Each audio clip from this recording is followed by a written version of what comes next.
So I thought I'd do a video on gestational diabetes as I've just been diagnosed, unfortunately. It basically means you have diabetes just while you're pregnant. So as soon as the baby comes out, apparently you should then go back to normal.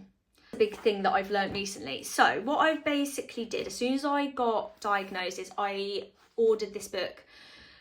I don't know whether you know the Glucose Goddess. If you don't, whether you're pregnant or not, follow her on Instagram and YouTube, because keeping your glucose level stable is super important whether you're pregnant or not.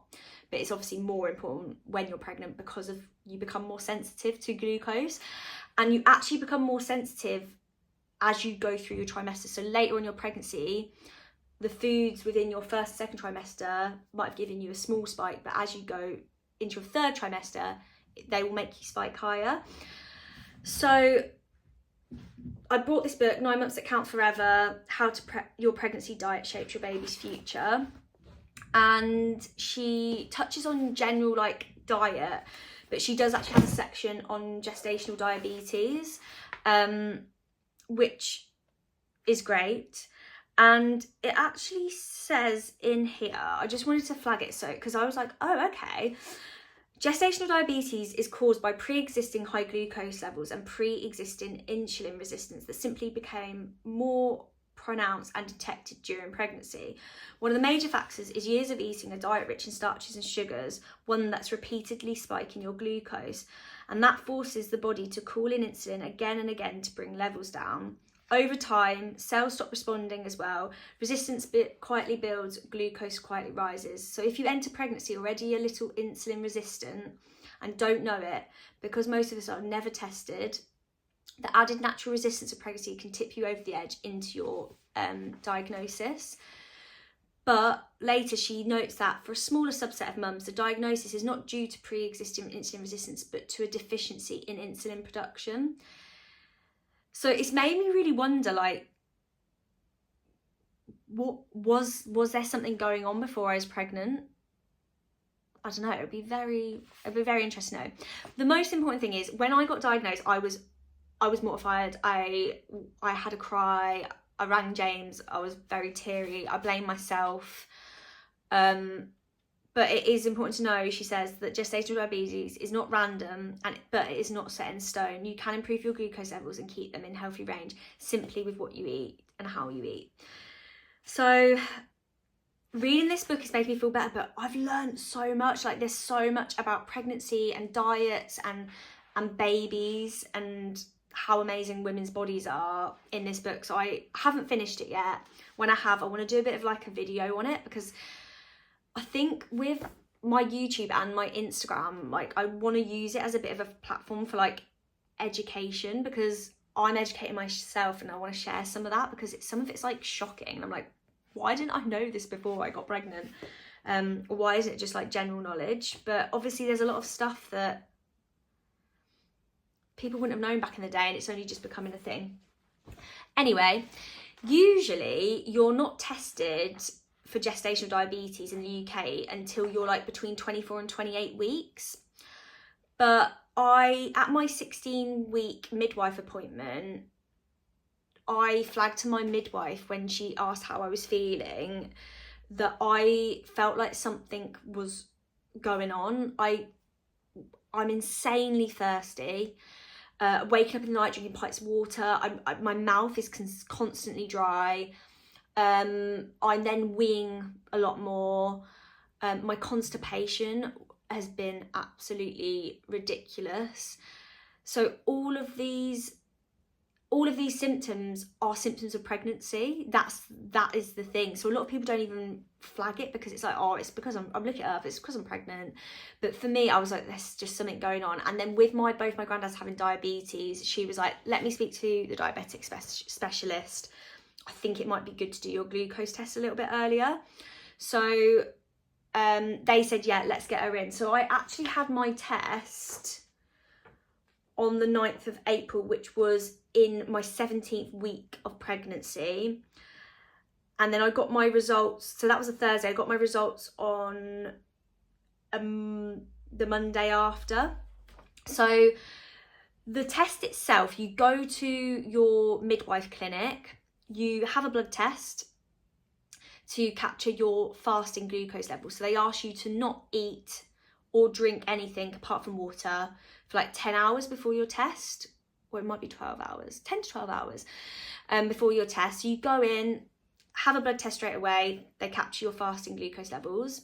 Then straight after having that test, you down a Red Bull sort of can of drink, which has 75 grams of glucose in it, so 75 grams of sugar in it. It is disgustingly sweet. It's like an appetizer pick a mix. So you sip it at first, you're like, oh, it's not too bad. But then after downing the whole drink, because you have to down it all, it's sickly. And then you have to go and sit in the waiting room for 2 hours. You can get up to go to the toilet, but you shouldn't move around too much because that can falsely lower your glucose levels. And they want to know what your sort of resting glucose rate is 2 hours after having that super sugary drink. So I took my laptop, did some work, went back in. 2 hours later, she takes another test, and then those get sent off to the hospital. You should get your results within 5 to 7 days. So I had my test on the Thursday, got my results on the Monday. So they called me when I was at work, and in all honesty, it was a bit of a shock. My first thing was just like, oh my God, I'm awful. Like, this is my fault. And I got quite upset. I think it's because I'm really interested in healthy eating. I love a takeaway. I love going out to eat. I love sugar. I love like chocolate and all of that. I love a dessert. But like generally, I have done quite a lot of my own research into healthy eating, and I like to think most of the time I do eat quite healthy. So I think I was just sort of like judging myself a lot. But after reading this book and sort of realising there's a lot I can do to make this better, and actually this isn't just going to help the baby make sure that they're healthy, this might actually help me in the long run. So a couple of weeks down the line, I feel a little bit better about the whole situation. But so what she said, I think, because I was in a little bit of a blur with feeling upset about it while she was talking on the phone, is that I think it was my resting glucose level, so my fasting glucose level, that was the issue. So your fasting glucose level should be below 5.3. I think mine was around 6. And then your glucose level for the 2 hours after should be below 7.8. So yeah. They put me in for an appointment at the hospital. You go in and there's like a group of women, you've all been diagnosed with gestational diabetes, and they basically take you through how you're going to test yourself. So for the rest of my pregnancy, I've got to test my blood glucose levels 4 times a day. So what you do is you download this app called GDM. So it's like a little app.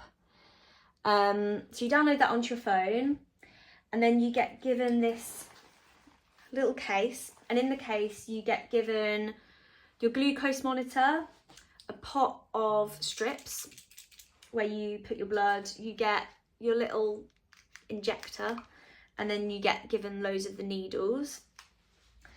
And what you do is you basically, I've already got a needle in that. So you put the needle in there, twist off the top to give the needle. It's really fine. You feel it, but it's barely anything. It doesn't hurt. Put this back on. You have to make sure that this is at 3. You pull the bottom so the button pops out. Prick your finger. You have a strip already in here, and you basically push your blood onto the tip of the strip. It takes 5 seconds and it gives you your reading. You put your reading into your phone, and you say, this was before breakfast, after lunch, it was a snack I had after dinner. And then you can write comments, so what you ate, the order you ate it in, did you go for a walk afterwards, did you eat out, was it a homemade meal? Like, you can log whatever you want, and it basically tracks your readings. So if it's blue, it's low, if it's green, it's within range, if it's red, it's high. So I've been tracking for a week now. Interestingly, I've had 2 fasted blood levels have been low, which is mental, as apparently it was my resting glucose that was the issue. The rest have all been green, apart from this Friday we had some family round and we went out to eat for lunch and we had a takeaway for dinner, and I had 2 high readings. So the first one at lunch I had a breaded chicken wrap with like masses of chips. Didn't go for a walk after it. That spiked my glucose level quite high, but did a 10-minute walk after taking that reading, and it brought my reading dropped down within 10 minutes to by 4 points, which is mad. Shows you how much exercise can support me lowering my glucose level. So that has been like duly noted. And then the one in the evening, we had a Turkish takeaway. I had a lamb sheesh, which came with rice, salad. So I ate the salad first with loads of lemon juice on it, with a little bit of the lamb, then finished the lamb off with only like half the rice, and then I treated myself to like literally a sliver of bread, and that took me over to 8. So it's only 2.2 over, but still that elevated my glucose. So it's really interesting. Like all my homemade meals are stuff I'd usually eat anyway. I've just been quite conscious about carb portion sizes. So my rice, my breads, like making sure they're maybe a little bit smaller than usual, and upping my protein intake, and making sure any carbs I have are wrapped in like healthy fats and lots of protein. So if I'm having like fruit, I'm having it with like yogurt, nuts and seeds. If I'm having my boiled eggs with toast, I'm having like a smaller bit of toast with butter, making sure I've got like a bit of salad as well as the eggs. So I feel like that's good, that my sort of normal diet was pretty good, within range, but it is those treat moments that I've obviously got to be careful of. So walking after meals is really helping me at the moment. I had a Nando's in the week, and I got, usually I'd get a wrap and chips, but instead I got butterfly chicken, broccoli and chips. Ate the broccoli with a bit of the chicken first, finished off the chicken with the chips. 10-minute walk back to car, was absolutely fine. So it's really interesting because everybody will react differently to different foods. So chips for me, eating a certain way might be okay, but for someone else, they're like a no-go because it's like really spikes people severely. So it's been really interesting to get to know my body more. And although my body is more sensitive, it still is showing me what foods even before I was pregnant were probably like causing me more issues. And it's also highlighted that some of the things that I was already doing is really good for me. So like when I work from home, I eat my lunch and then always go for like a half an hour walk. So yeah, it's just been really interesting. I've actually realised how nerdy I am, and this book has given me even more tips and tricks than like her Instagram. I've learned just so much about like the effects of food on pregnancy, and the effects of if you don't control your glucose levels on your baby. So at first it was like I really was upset, blaming myself, but I'm seeing this as a really good thing, and I'm actually finding it really, really interesting. Believe me, when at the weekend the guys were stuffing their face with pizza and I could only have like a really tiny slice, and they were having like 4 slices each, it was really difficult. But I'm seeing this as I'm just making myself healthier, and like the baby's going to be good. So if you don't control your glucose levels, your baby is more likely, doesn't mean definitely, but is more likely to suffer with diabetes later in life, obesity later in life, issues with mental health, so there's a lot of things, like, you know, my granddads have got diabetes, I've got a nan who is schizophrenic. Like all these things, it just means like, okay, not only have I caught this and I'm doing something about it and I'm taking it seriously, but I've caught this like 6 to 10 weeks before some women would even be tested or even realise that they've got it. So I feel super lucky and I feel in control, which is a really nice feeling. So I'm testing 4 times a day, and I've got to do this for the rest of my pregnancy, which is a lot. But if it's for the health of my baby, then I will do it. It also, if you don't catch gestational diabetes, it can actually mean your baby is a lot larger than they should be, which in all honesty, I want the baby to be on the smaller side when it's coming out of whatever part of my body. So that's really good to know as well.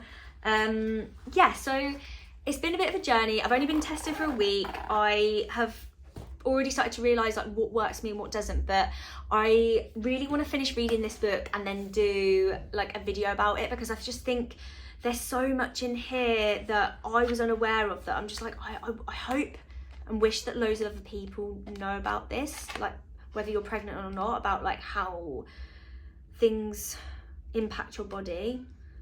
Yeah, it's amazing, but it's also a little bit scary, I'm not gonna lie. So yeah, my plan is to post more educational stuff on my Instagram, but also do some more videos here on my YouTube.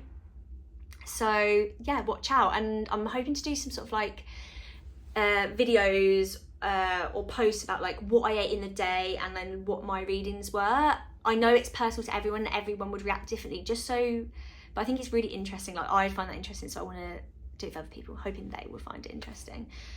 But yeah, wish me luck.